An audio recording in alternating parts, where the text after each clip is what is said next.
All right, perfect. Well, let's get started. Thank you all for joining our subcommittee meeting for leveraging resources. We had a last meeting not too long ago as we got a little off cycle, so it's actually nice for us to pick up on some good conversations where we left off. Maybe just a quick update on the roll call in terms of non-voting members. We have moved. Julie Stencil has opted to move to a non-voting member with this committee to help us with quorum and just with some work commitments that she has. Pat Dorsey, I think I had mentioned, has moved to that role as well. And then I don't see her yet, but Katie McGrath Novak is a new member to the Forest Health Council. And so she was going to join today as a non-voting member and likely transition to a voting member here soon for the committee, which is great. So when Katie jumps on, if she's able to join, we can welcome her and loop her into this committee. So I think we're now at 9 voting members, with a few that I'll reach out to the remaining members that haven't had strong attendance to consider moving them to a non-voting role.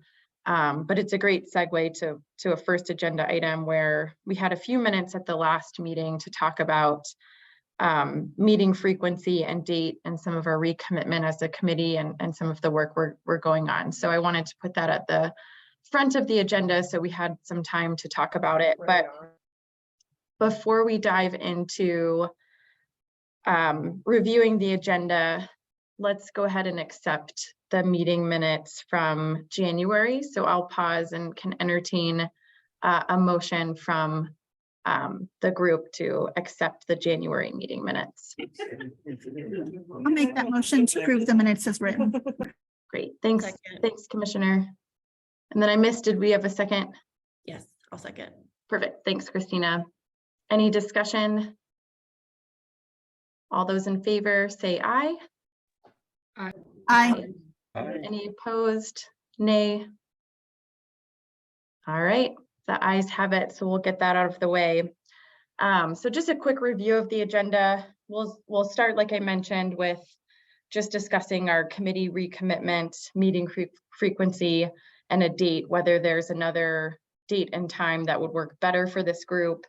And then the remaining portions of our agenda are follow-ups from our last discussion of trying to hone in as to whether we have recommendations for the full Forest Health Council related to a pre-fire playbook and potentially a clearinghouse platform. So there's a few discussion items that I included in the agenda as follow-ups from our last conversation and some follow-ups that came up just last week from the Forest Health Council. And then I also invited Jonathan with the Arkansas River Watershed Collaborative. He has spent some of his career in Utah working closely with the Watershed Restoration Institute tool. So he's going to join about 12:30. So we'll have an opportunity to hear some of his perspective working with that tool. And then he's also connected me with some of the team members in Utah that we could invite hopefully to a later meeting if that's helpful to hear more from the folks that monitor and develop that tool. So I think that's what I've got on the agenda for today, but any discussion before we dive in on topics? Sound good? Great.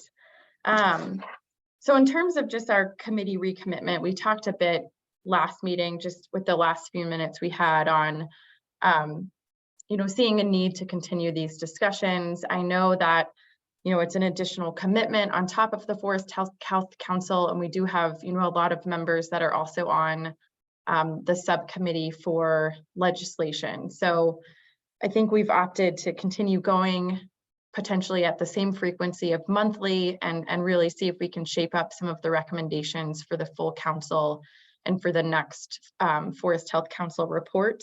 And we had a few minutes to talk about meeting frequency and date. So I wanted to pick that up to see if there was a better standing date and time that would still work for the commissioners that are on the call, work for folks that aren't available on Fridays, and especially not wanting to conflict with the other subcommittee that I think meets on Fridays. So I'll open it up to the group to see if there's any more discussion that we should have on meeting frequency and date. just where we're headed as a committee.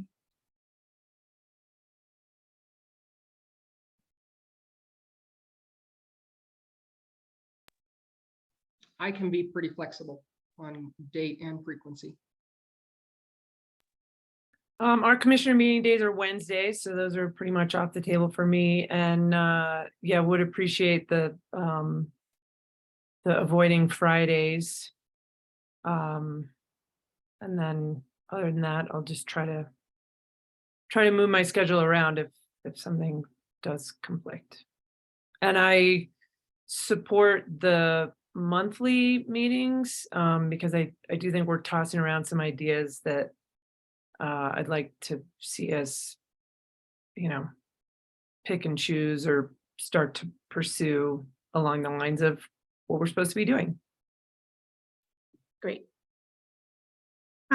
Tuesdays are my 12 to 14 hour days as a commissioner. Mondays are getting close to being that, but this time works. I kind of have it preset with my staff, but once in a month I do have we have a kind of a regional wide elected officials lunch. But yeah, I'd like to stay away from Fridays, but this this works for me.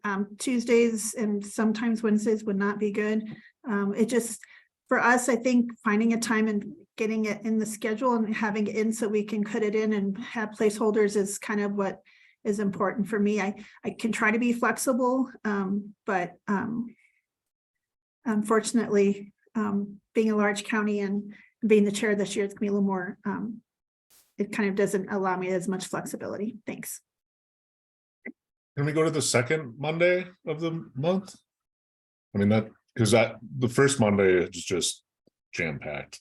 I mean, Yeah, John, I'm glad you chimed in because I know you have I think dueling standing meetings at this time. So maybe if we move to this, would that help if we were at the second Monday? it would help me. The lunch hour? Yeah, it would help me. Yeah. Okay.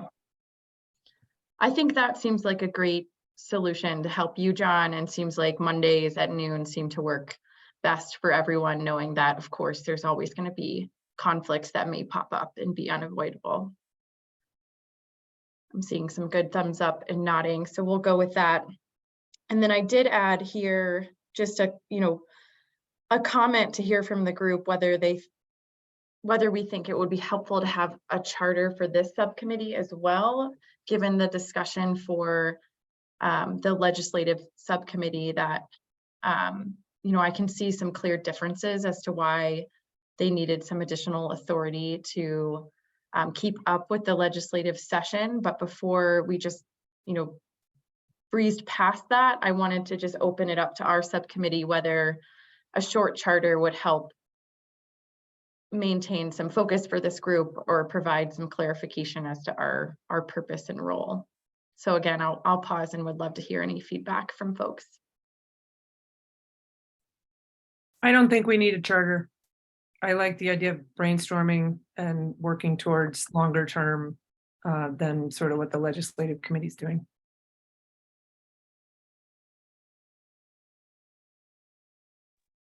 I agree. I don't think we need a charter. I do think we're still trying to figure out what you said, Amy, of trying to hone our mission or what we're exactly doing, but sometimes doing a charter helps with that. But I think we're also just figuring that out through our topics we discussed. So I say no. Any other thoughts on that front?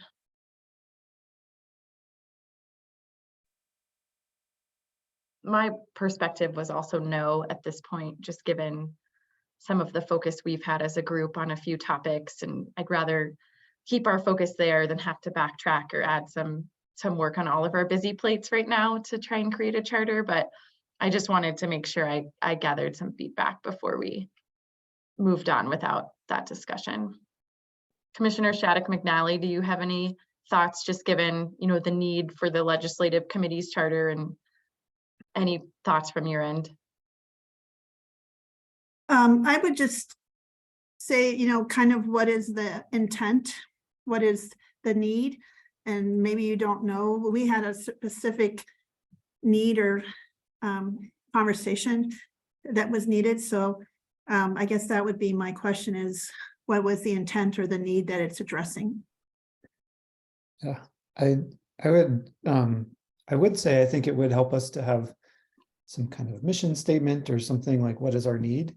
And it could be as simple as what Hillary was saying, or Commissioner Cooper, of this committee exists to brainstorm and develop ideas together amongst the council to help leverage resources, or right, just making it clear that we're I don't know what, a brainstorming group and not a making specific recommendations group. Sure, at and this I point. think we could add that, Brett, just to the top of our agendas and workshop that a little bit. And we've had, two high priorities as we've been brainstorming some of these recommendations of shared strategies and visions for how resources and funding are directed on the ground, and strategies to leverage existing funding streams or increase use. So, we've narrowed down a bit into some of these different priorities, but we can maybe capture that in a really simple mission statement that is included on our agendas rather than a full-blown charter. That would be great. That would be really helpful. And yeah, I mean, I guess I appreciate hearing the specifics of what you just mentioned. And I guess I thought that our goal was to leverage resources to achieve, the entire commission's mission, and that could be broad. What inventorying the resources we have available, which one should we pursue, which one, how should we fill the gaps that aren't available, which leaves us a little more open. And then we always take our recommendations or our discussion back to the board as a whole, and hopefully some of them will help us move forward. And I just want to make a note, I don't need to be called commissioner. In fact, I would rather not be called commissioner. So, but I'm not speaking for Commissioner Shattuck McGalley. So just personally.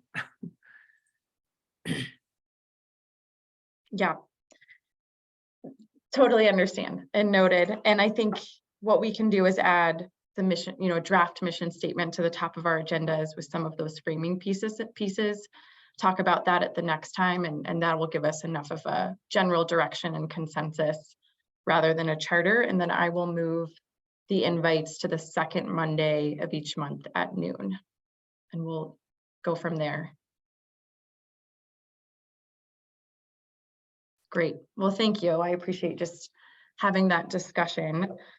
So the next agenda item was to pick up on where we've left with a pre-fire playbook. And we've had some discussions with the Wildfire Ready Watersheds Initiative and trying to tease out where some of our recommendations, brainstorming recommendations, would potentially overlap with some of the initiative that's getting off the ground there. So I wanted to pick back up whether we consider refining a recommendation for the Forest Health Council to create a pre-fire playbook. Should we move forward with that recommendation? We've talked about it being potentially a more high-level document that really complement the post-fire playbook that already exists, and potentially focus on identifying the roles, organizations, and contacts.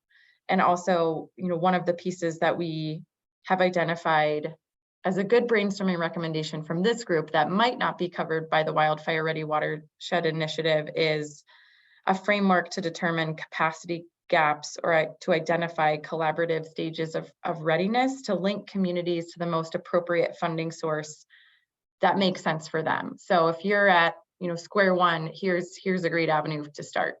If you've done some of the planning work, here's some implementation grants. So some sort of framework that really links those stages of readiness to the different funding sources and resources that might be most applicable. So that's an idea that I think is still remaining from this committee that might not be covered from the Wildfire Ready Watersheds Initiative. But I think to pick up here is just to continue to hear the discussions from the group of, would that be a worthy recommendation to bring to the full council that it fills a niche that's not duplicative with the Wildfire Ready Watersheds Initiative? Christina, you want to kick us off? So I know we talked about just some overlap with CWCB's Wildfire Ready Watersheds, and what got me thinking now with the last Forest Health Council meeting where Mike Morgan shared a little bit about DFPC's role and the connection with the Forest Health Council. But I think having maybe just roles defined with DFPC, DNR, State Forest Service would be beneficial, like having that clarification among the agencies, but I don't think they're ready. I almost feel like that connection that DFPC is trying to kickstart with the Forest Health Council almost needs to take place. But I'm still nervous about this idea about the pre-fire playbook and possibly, how that could cause confusion or stepping on toes with agencies like DFPC, CWCB, and really where our role is in forest health. It just isn't clear to me. And so I'm not quite sure. I think next steps like how to address some of these things, but for me, I feel like a step in the right direction would be a clarification of roles with DFPC, DNR, State Forest Service. And just to add a little bit more I think with the federal government, with this workshop we saw with the Biden Wildfire Commission, I think they're in the same boat. They're trying to kind of define the agency's role, like with FEMA, Department of Ag, and EPA and DOI as to what their roles are, and they're looking to do an MOU to define those roles, and then from there kind of define authorities within each agency. So I don't know. I get if people think I'm just, I don't know, maybe diverting from this original thought around a pre-fire playbook, and I apologize for that, but I just feel like there needs to be some clarification at the state agency level in order to figure out our role and what a pre-fire playbook would look like. Thanks. I think that's well said, Christina. I agree with you. Kirk, since you're on this call with DFPC, was there ever an MOU established between DNR, DFPC, and Colorado State Forest Service? Because I thought I remembered at one point that was in the works. So is that still, and Diana too, something happening? And do you have any thoughts on Christina's comments? The MOU does exist. Yeah. We got created, it's been a couple years ago now. I can't remember the exact date. I'd have to look at it, but that does define somewhat of our roles and what we do each within the state. Whereas there is bleed over in some of the fuels work, because there always is, but it's State Forest Service is still the lead for fuels and that mitigation work. We're still the lead for prescribed fire. DNR, of course, is the landowners, so we're working with them to get the work accomplished on that ground. So, but it does define that a little bit more. Anna, any thoughts? Yeah, no, I think that, like Kirk said, that's accurate. I mean, we have that MOU in place. The only thing, and I kind of agree with Christina, I think the only thing that would kind of throw an additional complication on all of this is that we are going through, or we will soon be going through, an assessment of our agencies. So DFPC, DNR, CSFS, and any other kind of agency related to wildfire mitigation activities. And so once we go through that, I don't know what the outcome will be of that, but that might change things. So if we work to start a pre-fire playbook and identify all these partners and what their role is, and that were somehow to change down the road, then it might just be like having to go back and redo it all. So, and that process is going to happen, this calendar year. We should have a contract in place. I think Courtney may know more than I do, but it's supposed to happen anytime now. So that'll get underway this year. That's helpful to know. And Diana or Kirk, would one of you send the MOU to me, and I'm happy to share it with the group if that's possible. Yeah, I'll take a look. I have it here somewhere. Okay. You shortly. Yeah, great. And then John, and then Hillary. Yeah, so I think like roles and responsibilities and a workflow, that's all good, but I think the first step is maybe recommending like a heat map or a place to go to see if you're in a high risk area. So I don't know if that's Forest Atlas or some other mapping program, because like say there's a county or a landowner, they don't, like, how do they know that they need to do anything? So once they, say they're in a huck that's red and they go, oh crap, my house could burn down. Then the next step is, where do we go? Who do we talk to? How do we get something done? There's never been like, because I know the state does their own mapping, we do our own mapping. Collaborations do their own mapping depending on priorities. I think there needs to be consensus on that map. Like what is because we're talking about pre-fire, so we're talking about veg management. So what is that map that people go to see if they're in good, bad, or really bad, I guess. So, I mean, I think that's step one. And then after that, that's where we get into this roles, responsibilities. Who do we talk to? Where do we get money? How do we get it done? Type of thing. That's my. Hillary?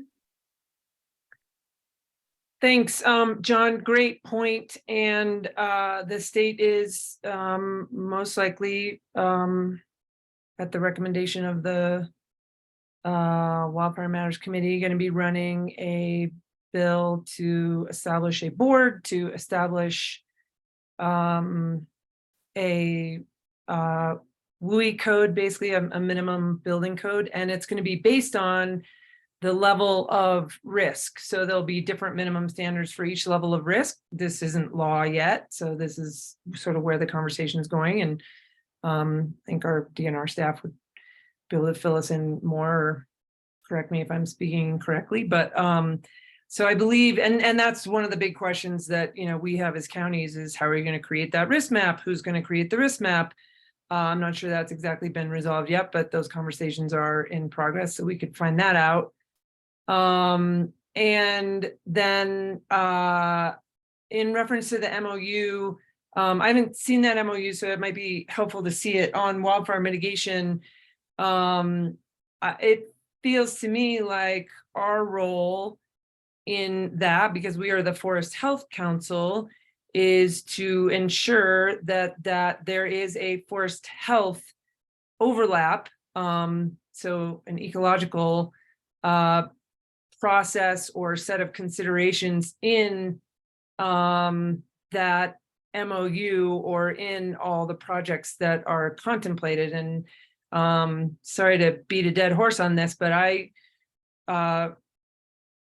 believe that our mission as the Forest Health Council is not the same mission as the several wildfire councils that there are to address specifically wildfire, but it's more to address how do we ensure the long-term health of our forests with short-term management, with wildfire watershed, with science and all of that. So maybe there's an opportunity for us to review that MOU with a forest health lens, not with a wildfire lens, because those are the experts. And I don't believe that's what we're supposed to be doing here. And ensure that there is that level of protection, or that maybe CSU needs to be engaged in that MOU. I don't know if that's appropriate, or some, science entity needs to be engaged in that MOU to ensure that the mitigation that's being done is has some element of long-term forest health vision in it. Thanks, Hillary. John, did you have some follow-up? Yeah, no, I totally agree. It should be forest centric for sure, but I mean, for sure. I have a question though about the bill you're talking about. How is that going to impact insurance? Because if you come out from the state and say this is risk this and risk that and risk that, I mean, that conversation had to have happened, I would hope. That's it. That's my question. That's a great question, and I'm not equipped to answer it.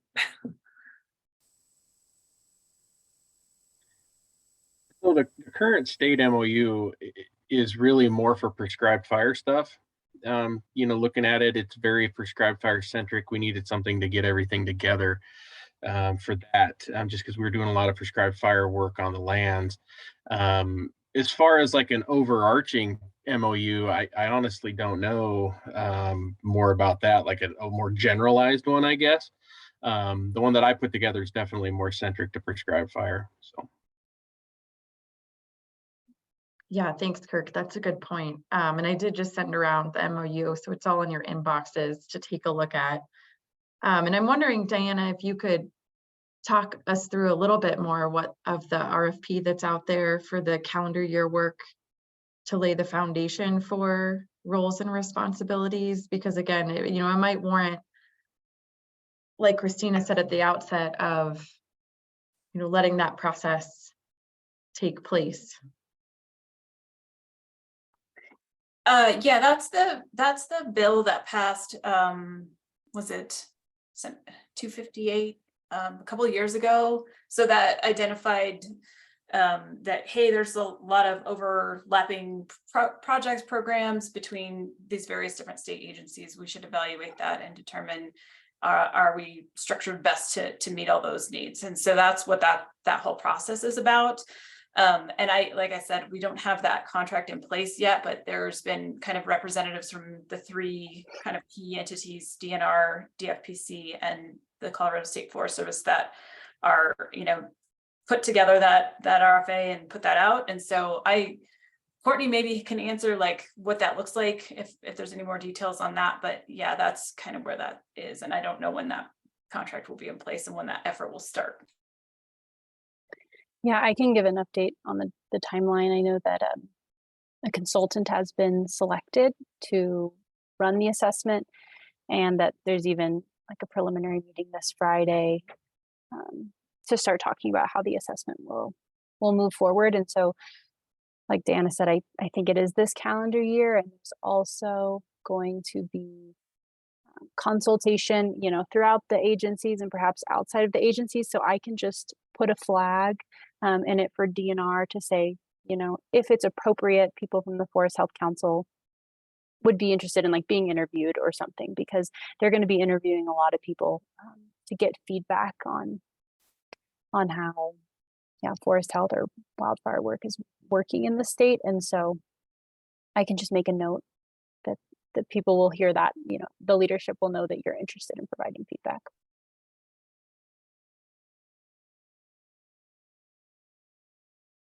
That's great, Courtney. I appreciate that. And I do think there could be some good insight from members of this subcommittee and the Greater Forest Health Council as that gets underway.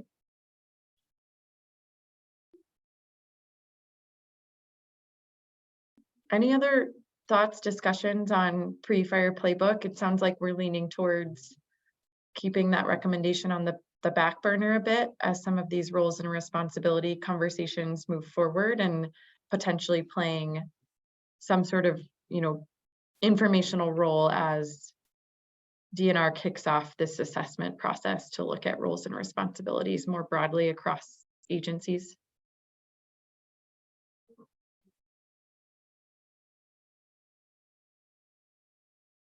Yes, I'll share. I think that I'm okay with putting like the actual playbook and things on the back burner. I think that it came up because we as a council identified there's a need for people out there to figure out this complex landscape that we've been discussing the last 10 minutes. And I know I'm glad to hear that there's someone sort of working within the state government to help align those agencies, but I don't think that's going to sort of solve the issue that we're talking about necessarily. And I don't know if Katie has heard this from collaborative groups or other people, but just people out there trying to do the work on the ground, federal and non-federal, want to know how do I develop a strategy at a county or smaller scale, and how does that cumulative impact add up to something that I can be part of something larger, right? Both of those two things. And yeah, the analogy for the post-fire playbook maybe is becoming less and less relevant, as like that was kind of an emergency. Who do you contact first? here's a list of 1, 2, 3, 4, 5, right? And it's not as linear like that on the pre-fire side, I think, is what we're learning and sort of discovering. But I don't think the need has gone away. So I'm not attached to a pre-fire playbook in that term or doing that, but I think there's still a need that this committee can work towards. And we shouldn't wait for the internal review process that's happening at the state.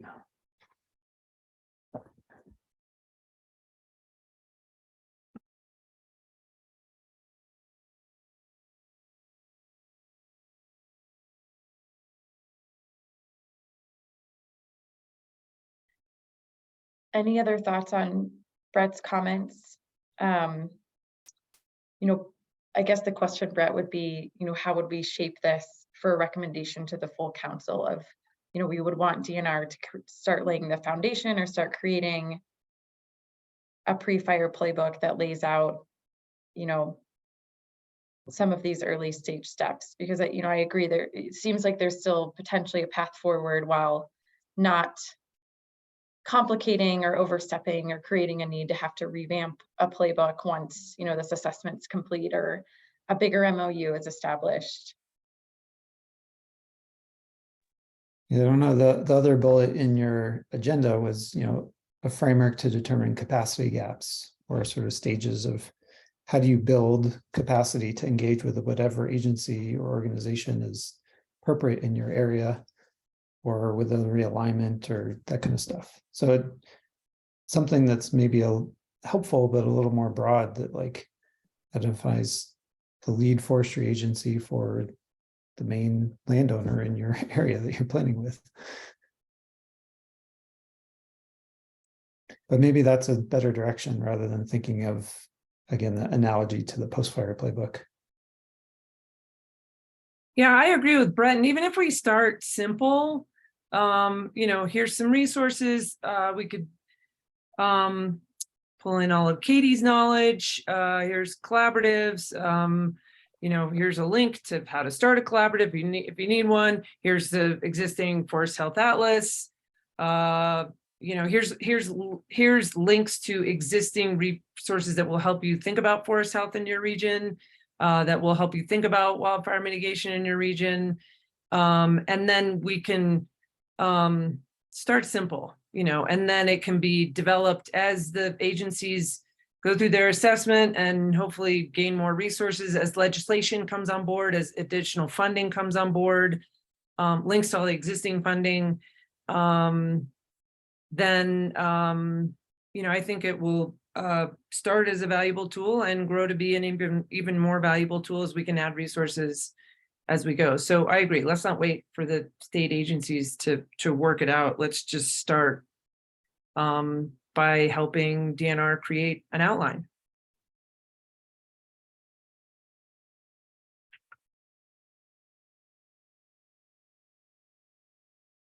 Any other thoughts before we move off of this topic? I do think, you know, I agree. I think it's worth not losing sight of this recommendation, and at the get-go, does it need to clearly state everyone's roles and responsibilities? Well, some of that is getting unpacked, but some of the bullet too of really that, you know, collaborative stages of readiness is something I haven't seen a lot of, and I think could be a valuable gap to fill, of just some high level pointers of these tools exist, these funding streams exist.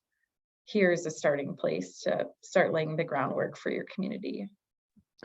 Yeah, it's almost, and John Ring brought up earlier of the various, there's lots of risk assessment maps or prioritizations and things at different levels.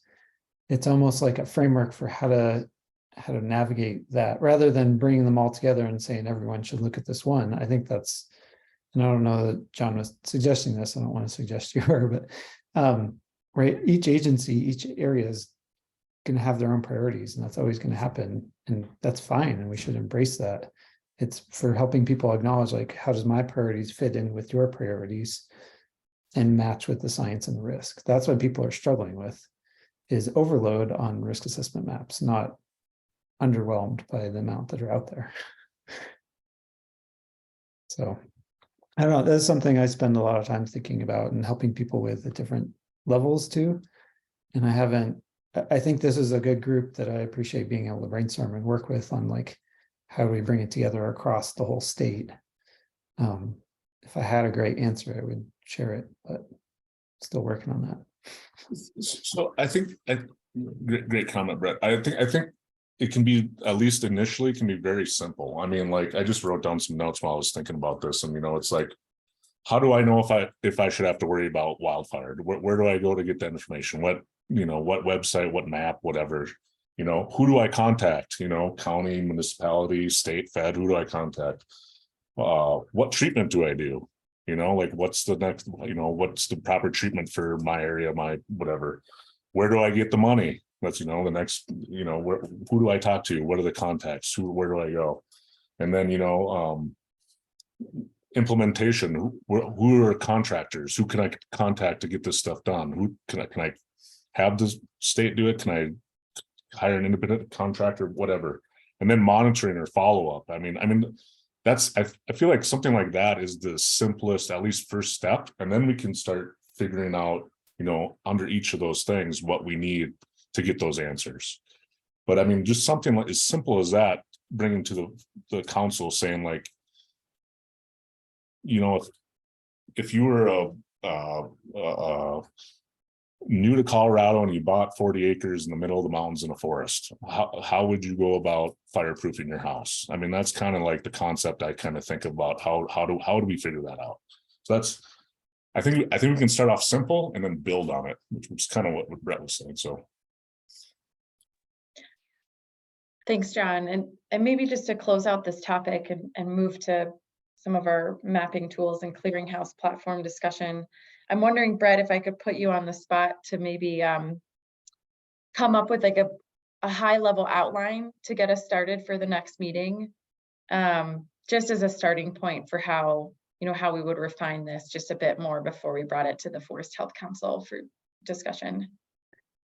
Yeah, I think what I was thinking and gonna say and kind of lines of that is really clarifying our audience for that, because it's something that John was just describing is it for that one landowner who owns 40 acres, or is it for a group of people in an area that are already sort of recognized, they're forming and are trying to figure out how do they collaborate with federal agencies? How do they get the different state agencies on board? Those are two very different sort of audiences that would want different products. So that's where I think I would start, that maybe would be useful for us to dig into and just identify. I kind of disagree with that, because I think if you go with the person that doesn't know anything, it'll fit the other audience as well. Because we want to cover the whole gamut, right? It's just a workflow and information of how they can get stuff done, right? So if we start with someone that came from Chicago and bought 40 acres in a forest, that'll help a group of HOA that knows they're at risk for fire too. So I mean, that's my thought.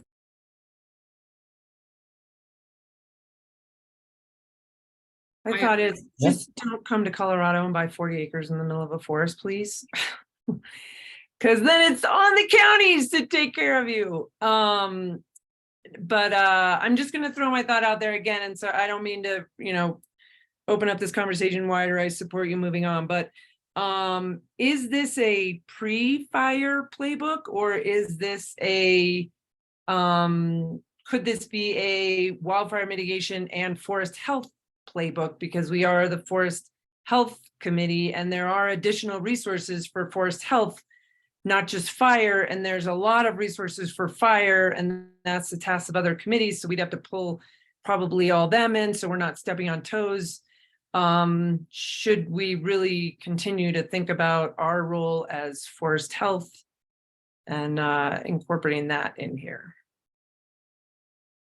I think they're one and the same, at least in Colorado with the fire is, if you're in a forest, a healthy forest will be fire resistant. So, but I think we should add that in there as well. It shouldn't be a pre-fire. It should be maybe a forest health playbook. I don't know, what do you know? Yeah, I think that's a good point. I think some of our discussions have been, like you said, Hillary, to keep it make sure our focus isn't completely around fire, but also around other forest health pieces.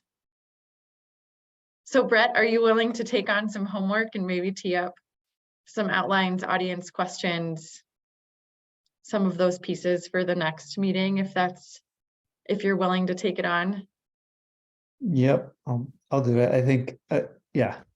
And we have talked about the need for sort of a more holistic forest health and wildfire risk reduction across the spectrum of pre-fire, during fire, and post-fire. Like, how do you plan for post-fire now and before the fire happens and kind of stuff.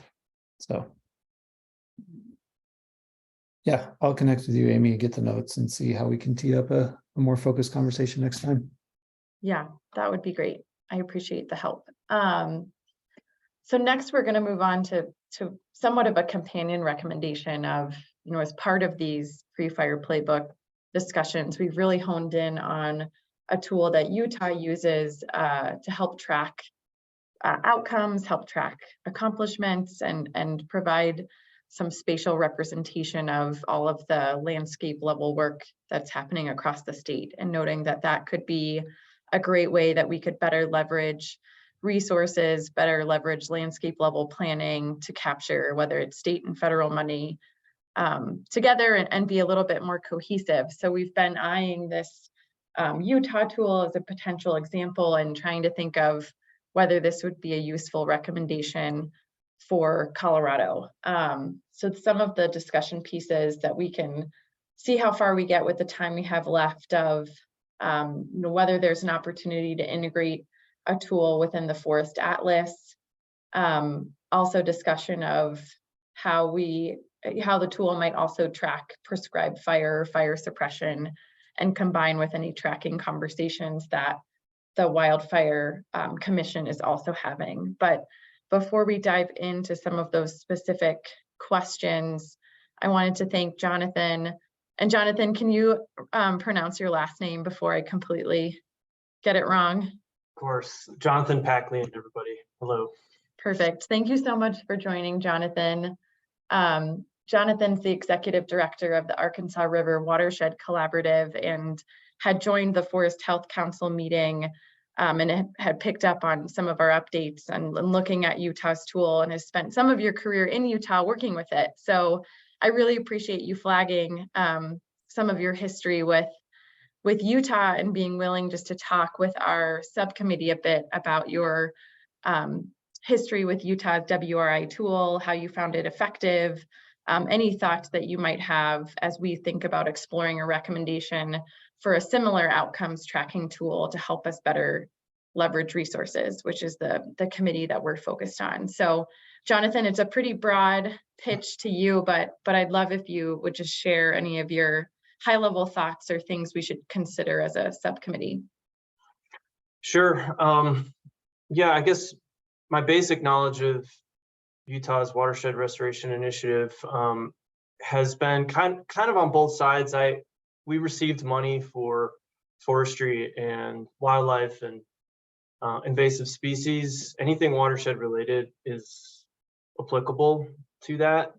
But what I really enjoyed about WRI in Utah is it's one place for everything, and that includes maps, projects, project description, the funding, the budget, and that's accessible by the public. So anyone can look at the project, and if they have questions, they can even make a comment, and the comment goes directly to the project proponent. And so it works pretty well because,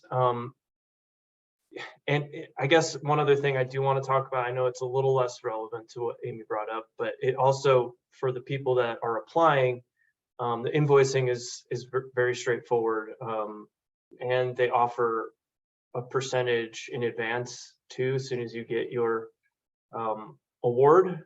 We had a $300,000 project for a year, and we got $30,000 to kick it off, and that helps when you want to hire somebody in the winter and you're not able to bill to that project directly after it's already going. So, and the other part that I'd mention is I helped review proposals for our region too, which was good because you would be working with the BLM, Fish and Wildlife, state agencies, NGOs, and all be reviewing these projects together and ranking them through a matrix. And so I think there's a lot we could learn from it, just from the way it's a clearinghouse and agencies put into this one place, and then everyone who has a watershed project can draw from it.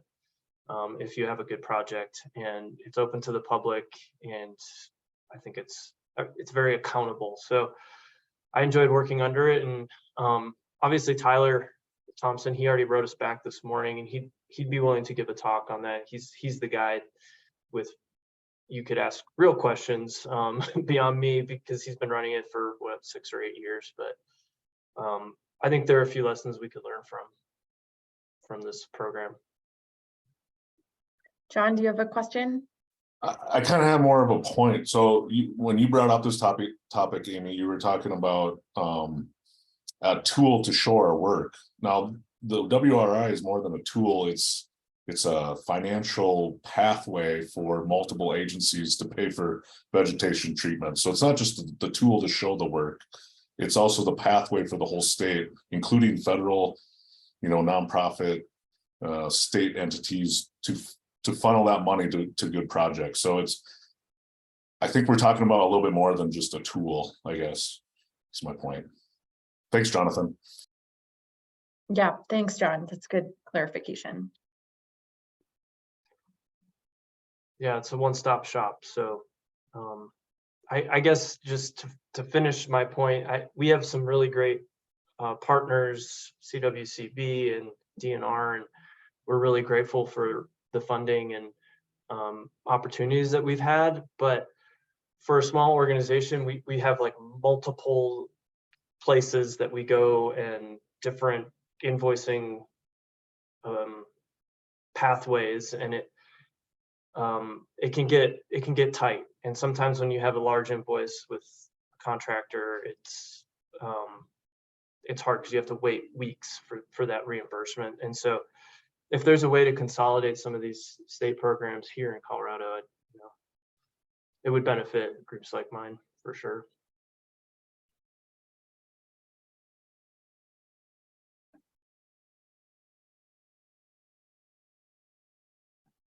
Any other questions or to hear any other thoughts from Jonathan? And we can open it up for discussion too on next steps for us in exploring a similar approach in Colorado. Sorry. Go ahead.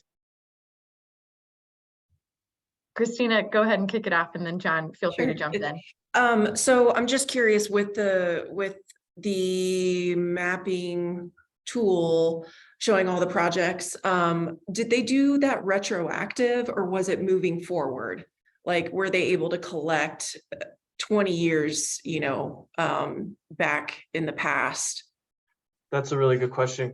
Both, actually, because I think we sent them some older data that we've been collecting prior to the start of it, and they incorporated it into their system. But in order to even be considered for a project, you have to send in shapefiles and get it mapped and use their tool, make sure there's no overlap. So it's pretty robust. Thank you.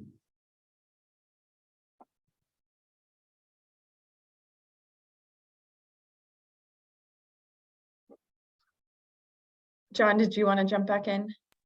Yeah, so I just think the economy is a scale, right? So I mean, he's talking about, I'm sure he has other grants and other agreements and stuff like that, but with WRI, if we had something like that in place, I think it'd be easier for collaboratives, nonprofits to get in play, because they're only invoicing one person, they're only communicating with one person. It's not, because, for example, like we have agreements with Mule Deer Foundation, National Forest Foundation. I mean, they have small armies that run these nonprofits, right?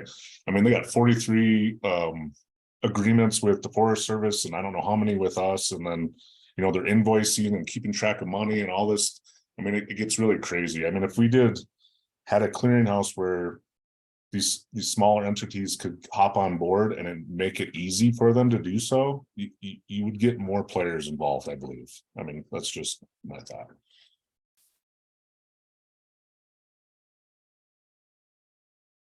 Yeah, I would agree with that, John. Jonathan, one of the, oh, you go ahead first, Brett. No, sorry, I'm trying to not speak up too much, hear some other voices. I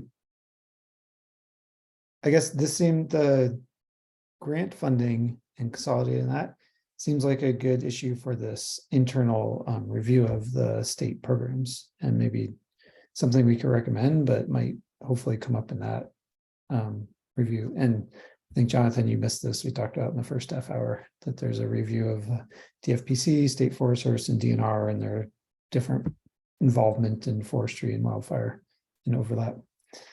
So I guess I would caution us how much we want to get into. I think it's a good recommendation, but I don't know how we would move a path forward. Utah is great. I also am remiss to, I haven't brought up that I'm familiar with New Mexico has a vegetation treatment database that covers their whole state as well.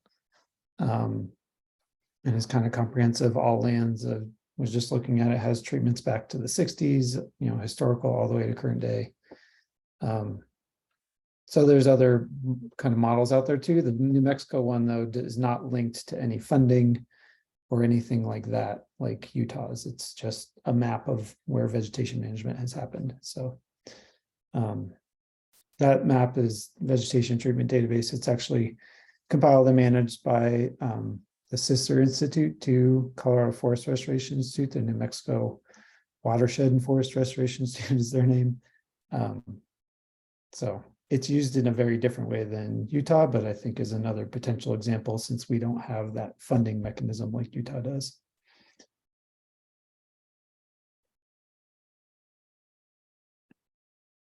That's a good flag, Brett. I haven't looked at New Mexico's example. One of my questions for you, Jonathan, was the adoption of WRI, and one of the pieces we've talked about is, you know, I guess it might not be as relevant if all of the funding is already attached with WRI, but how to have the adoption to upload your project boundaries or your success and metrics to the tool, and how it can be utilized to really be effective across the entire state. So I don't know if you have any thoughts on just the overall adoption of the tool to be a holistic one-stop shop. I guess I wasn't there for the rollout, so I don't know exactly how that went. I came in after it was running smoothly. I'm sure there were hiccups in the beginning, but I found they were really responsive when you upload things, and if something gets kicked back, you can work with somebody directly. And yeah, I mean, I think, and partly to Brett's point too, is having the funding tied to uploading data means everybody has to put it in there because they want funding. So it helps push that forward. But yeah, I mean, I'd say one drawback on that is there's like a window at once per year, and it's kind of a stressful time because you only have that time to apply. And unlike Colorado, we have multiple different things, and there are rolling basis for some of them. Some of them have multiple avenues. You can go through your roundtable or something like that. So it does kind of condense that into sometimes feeling like a little bit too much. It's like, well, I have to combine all my DNR projects into this one thing in a month, and that can be a little difficult. But it's also good when you're applying, you can see it's like, oh, somebody's just next door is doing the same thing, because you're looking at it visually as well as through text. So and I also like the fact that you get comments from the reviewers as it's happening, and So there's a period of time where, you know, the fisheries biologist will be like, well, have you thought about cutthroat? This is totally missing from your proposal, and you have time to add that in. And, you know, there'll be questions about NEPA and things like that. So I do like the fact that there is that sort of revolving discussion happening. It's not like, okay, I got to put everything into this one thing and then just wait. And then you get a yes or no. You know, there's a little bit more of a process. So I like that component as well. Hopefully that answered your question, Amy. Yeah, no, that's really helpful. And thank you again, Jonathan, for sharing some of your perspective and your perspective now in your role in Colorado. Jonathan's been really great at connecting me with Tyler, like he mentioned at WRI, who I think it would be willing, you know, if it worked in his schedule to give us a little bit more of a 101 and a dive into the tool and how it works. If this group is interested, just as we think about what might be some sort of equivalent recommendation in Colorado, or whether it's, you know, more towards the New Mexico example. So I'm happy to set that up for one of either our next meeting or the following, if the group thinks that that would be a good direction to go.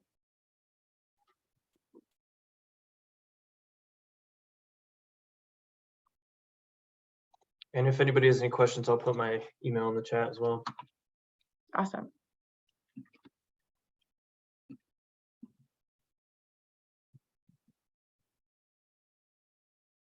All right, well, unless anyone's opposed, I will reach out to WRI and see if they could give us a quick presentation to continue to explore this. I guess we haven't talked about the New Mexico database. If it would be helpful, I'd be happy to help make connections, and we could have kind of a presentation discussion on both and the pros and cons and that kind of stuff too. Yeah. So just throwing out there, I have no idea what Wyoming uses. And Aaron Green would probably have a better idea of what Arizona uses, if anything. I don't know that they have something there, but just looking at kind of neighboring states. And then if we want to, you know, looking to California, I think they have the most robust systems, but I don't know that we do or don't want to look there.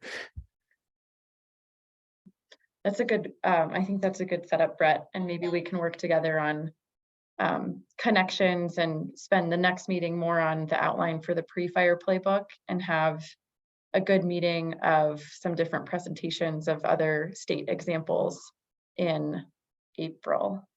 Yeah, I think Utah and New Mexico would be the easiest and most directly applicable because they're bordering states. So, but there's others out there. Just say that too.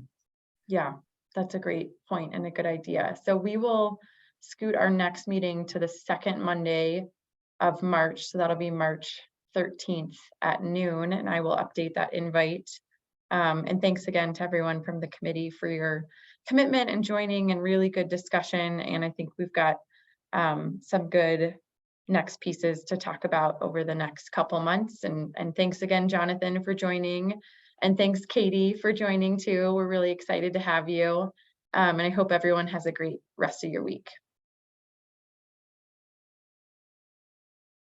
All right.